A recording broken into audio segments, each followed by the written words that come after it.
Social மீடியாவில் June மாதம் ஃபுல்லாக அனந்த் அம்பானியோட மேரேஜ் தான் பயங்கர ட்ரெண்டிங்காக போயிட்டு இருந்ததுன்னே சொல்லலாம். அதில் ஒரு சிலவங்க ரஷ்மிகா மந்தனா வந்த வீடியோ கிளிப்பிங்ஸ் வந்து பார்த்துருப்பீங்களான்னு எனக்கு தெரியல.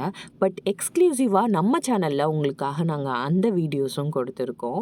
ஆக்ட்ரஸ் ரஷ்மிகா மந்தனா நம்ம தமிழ் இண்டஸ்ட்ரியை சார்பாக போயிருந்த ஒரு சிலவங்களில் வந்து இவங்களும் ஒருத்தவங்க அம்பானி மேரேஜில். அவங்க பார்த்தீங்கன்னா சவுத் இந்தியன் ட்ரெடிஷனை ஃபாலோ பண்ணுற மாதிரி சாரீ கட்டிட்டு போயிருந்தாங்க. ரொம்பவே அழகாக இருந்தாங்க பார்க்குறதுக்கு. யூஸ்வலாக இண்டஸ்ட்ரியில் டாப் ரேட் ஹீரோயின்ஸ் எல்லாருமே வந்து பார்த்திங்கன்னா ஒன்று லெஹங்கா இல்லைன்னா மாடர்ன் ட்ரெஸ்ஸில் தான் வருவாங்க இந்த மாதிரி அக்கேஷன்ஸ்க்கு. பிகாஸ் அவங்களுடைய ஃபேஷன் ட்ரெண்டை வந்து அவங்க காட்டணுன்றதுக்காகவே அந்த மாதிரி ட்ரெஸ்ஸில் தான் வருவாங்க. பட் ரஷ்மிகா பார்த்திங்கன்னா சவுத் இந்தியன் கல்ச்சரை ஃபாலோ பண்ணுற மாதிரி சாரியில் போயிருந்தாங்க. இதுவே அவங்களுக்கு வந்து ரொம்ப ஹைலைட்டாக இருந்துச்சுன்னு சொல்லலாம். இந்த மாதிரி லேட்டஸ்ட் அப்டேட்ஸ் தெரிஞ்சுக்க எங்கள் சேனலை சப்ஸ்கிரைப் பண்ணி எங்களுக்கு சப்போர்ட் பண்ணுங்கள். இதே மாதிரி ஒரு யூஸ்ஃபுல் கண்டென்ட்டோட நெக்ஸ்ட் டைம் வந்து உங்களை மீட் பண்ணுறேன். Until then, bye. Thanks friends. Thanks for watching.